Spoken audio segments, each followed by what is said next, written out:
Well, the city of Youngstown may need additional furloughs and possibly even layoffs to balance a budget that's been hammered by drastically reduced income tax collections brought on by COVID-19. The situation was presented this morning to Youngstown City Council during a virtual meeting. It's a dilemma to which there is no easy solution. Youngstown's interim finance director, Kyle Mizek, made it clear this morning the situation facing the city was not good. We are going to struggle going forward. Mizek told City Council that as of May 31st, tax collections were down $1.6 million, or 3.5% short of what was budgeted. Taxes from the city's three largest employers, Valerick Star, Youngstown State, and St. Elizabeth Hospital, are way down.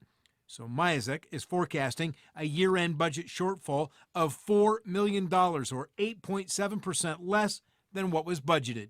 It's going to be a large obstacle ahead of us to close that gap. Mizek says more furloughs, in addition to the 89 already in place, may be needed. He hopes the federal program, known as CARES, is extended beyond July 31st so employees furloughed can collect unemployment. Mizek did not rule out layoffs, and neither did Councilwoman Basha Adamczak.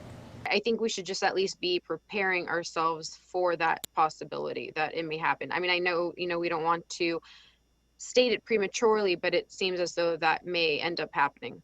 Mizek also addressed issues in the water department with more people not paying their bills. He said the city had 200 customers exceeding 90 days for a while, but after sending out mailers, 70% paid. Now there's a much larger group that are 30 to 60 days behind, so more mailers will be sent out too. By making them aware that we're going to possibly shut off services, that those people will make those accounts whole. We are definitely going to see an impact at year end where some of these accounts, people asking to go on payment plans. Council was also updated on the situation with the fire department, where stations are now being temporarily closed because the fire department has run out of overtime money.